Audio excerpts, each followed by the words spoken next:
All right, just like arithmetic, we also need to look at series problems now. So again, two different situations. So sometimes we're going to have series that the values get bigger and bigger and bigger, and then others that it gets smaller and smaller and smaller. So you may have noticed that you had kind of an extra caveat at the end of your formulas. Actually, let me scroll right back up. So we have our two situations. So we have S sub n, where we can find a definitive, or we have a definitive value that we stop at.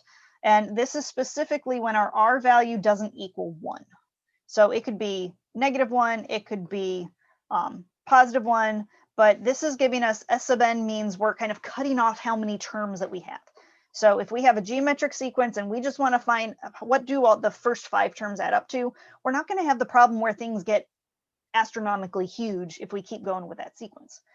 But if we look in an infinite sequence, so in other words, if we're looking at the overall behavior, what happens when our number of terms gets really, really, really, really big, unless the absolute value is smaller than 1. In other words, unless we're dealing with a fraction and the values are getting closer and closer and closer and closer to 0, we're not going to be able to find the value of that infinite series that keeps going on forever and ever.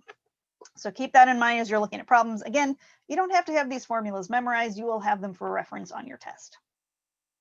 Okay, number 12. So again, look at our values. Number 12, they gave us a sub 1 and a sub 6. So this is a series that stops. We're only looking at the first 6 terms.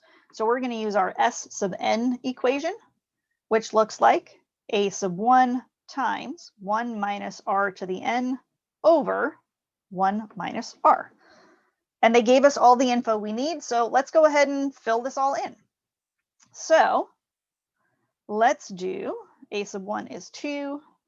1 minus our r value is 3, a sub 6, so that's a 6 up in the exponent, and then 1 minus 3 in the denominator.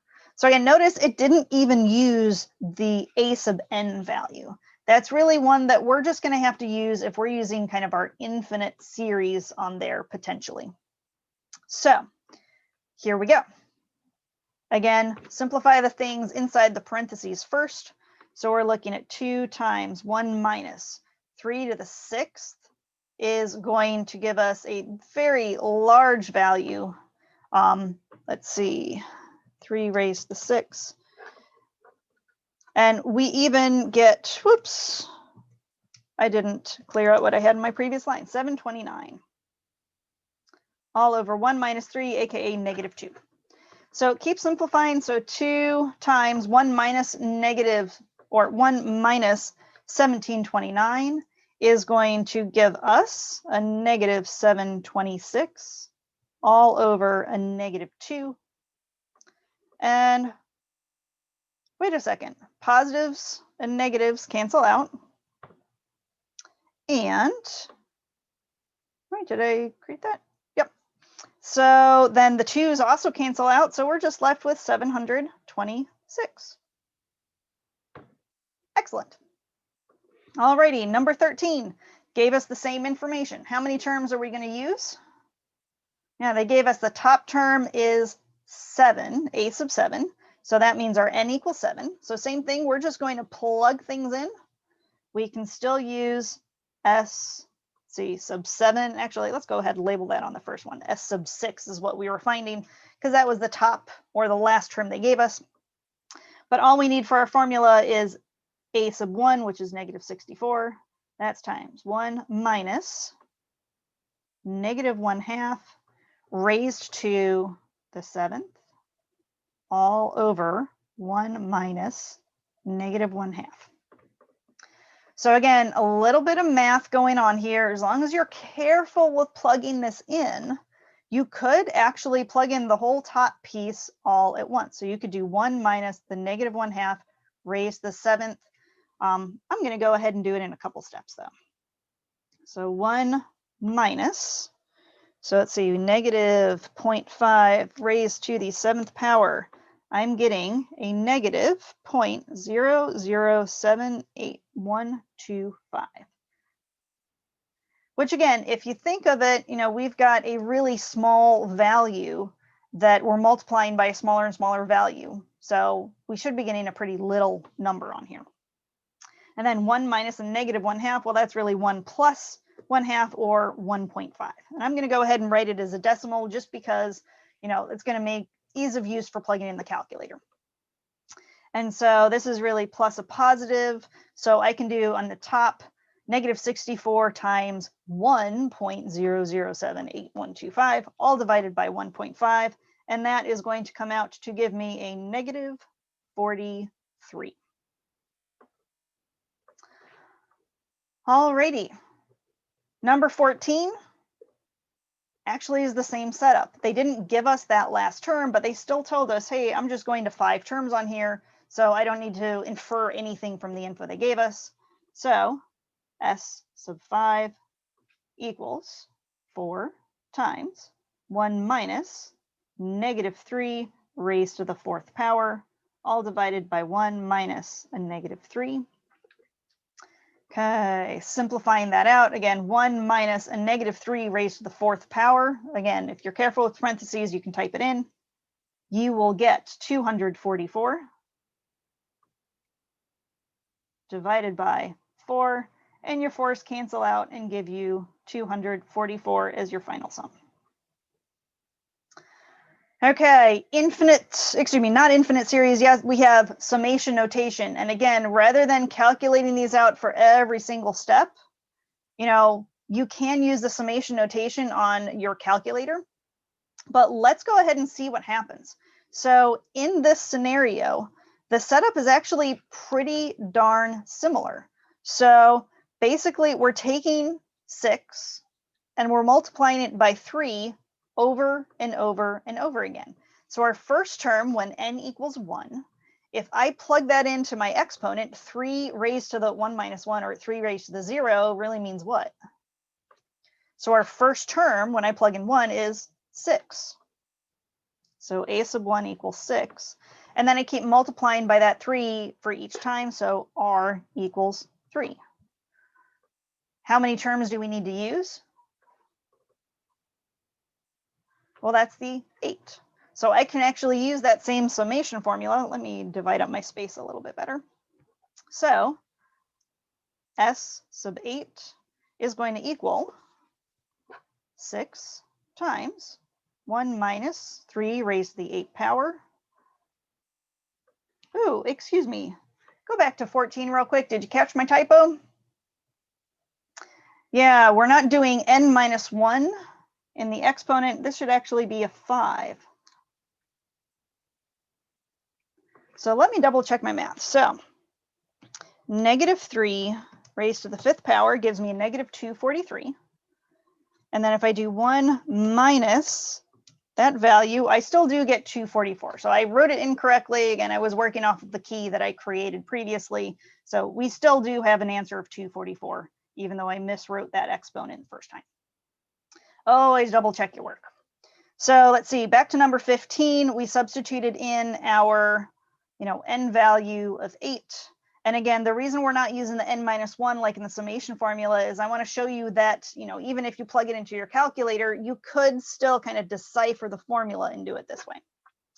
Okay, denominator is still 1 minus r, so 1 minus 3.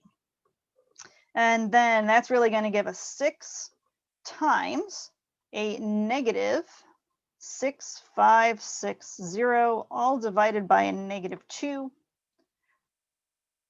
Negative signs kind of cancel each other out. So 6 times 6560, all divided by 2, will end up giving us a 19680. And let's just double check. Let's make sure that same thing comes out when we do that on the calculator. So I'm going to jump over real quick to my Desmos calculator. So there's my Desmos calculator. So again, I can just type in sum, and it pops up with my information. I already had an n in that variable, so I'm going to keep it with an n. So we went from, go back over to my number pad, 1 up to 8. And then our formula, again, using an n, is 6 times 3 raised to the n, and I can go back to the ABC keyboard to find the n. And I'm not getting the same number because I forgot to do the minus 1. So minus 1 And whoops. This is what's going to happen if you try that. So I tried typing the -1 in with the n, and it just didn't let me do that. -1, it popped right down. So what you could do is put that in a set of parentheses so it doesn't try to separate it. So n and then -1. And there we go. We get the same answer, 19,680. All righty.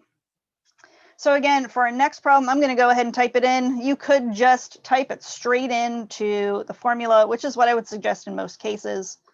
This one changes up though. So if you go back to the problem that we had on the organizer, it actually had an X in the bottom. So I'm going to just change that to an X. And it goes up to a 10. And then I just type in my formula, which was 5 times -2 raised, and again, put your exponent in parentheses, and x minus 1, which I'm just realizing there is a typo on your printed copy, so I'll make sure that that is corrected in your printable, and we get -1705. Again, you could do this by hand and get the same answer out. So let's go back and put that into our notes. So again, I'll update this piece. So this should be an X in here. I'll update that on the printable copy. And we just plugged that in the calculator and we ended up with -1705. Alrighty, our last piece is looking at infinite series. So again, if this is infinite, we want to use the formula that has the infinity on there. So think about the series that we have listed out. Actually, they are series because look at, we have plus signs in between the same plus. So 1/2, 1/4, 1/8, 1/16. What's happening with those numbers? Yeah, they're getting smaller and smaller. So goes to 0. Whereas our second sequence, 1, 2, 4, 8, 16, we're multiplying by 2, and those values are going to get bigger and bigger and bigger. And so eventually that's going to go to infinity. And so this was the piece that we had to look at. We need to make sure that we're careful of what R values we have. So we can only find, S sub infinity if the absolute value of R is less than 1. In other words, we've got a fraction whose absolute value, so strip the negative sign, is going to be less than 1, like 1/2, 1/3, something like that. So number 17, no problems. So our formula, S sub infinity, is going to be a sub 1 over 1 minus R, even more simple than the previous one. So just plug it in. So 18 over 1 minus 0.6, aka 18 over 0.4. So actually, that's going to kick the number up. We're going to get 45. Okay, what about 18? Well, wait a second. 4/3, we have a problem. Is the absolute value of R smaller than 1? No. Absolute value is greater than 1. So S sub infinity does not exist. Since the numbers just keep getting bigger and bigger and bigger, we can't find a distinct value. Okay, then last two, again, just go ahead and plug these in the calculator, but here's the problem. We have this infinity up at the top. So what you're going to do when you plug it into the calculator, infinity is a really big number. So just type in a really big number up there. So try it out with numbers like 100 or 1000 and see what kind of values come out. And no matter what, whether it's 100, 1000, a million, you should get the same numbers come out. So just to check your work, go ahead and type it in on your own in Desmos. You should, for number 19, get out 7.5. And again, seems smaller than you would think, but again, if this one, their common ratio is 1/3, so you divide by 3 at each step, your numbers are going to get really, really small towards the end, so it's not going to make a big difference in what your final sum is. For number 20, when you plug it in, you should actually get exactly 2. So try those out and let me know if you have any questions on any of this material before you check out your practice.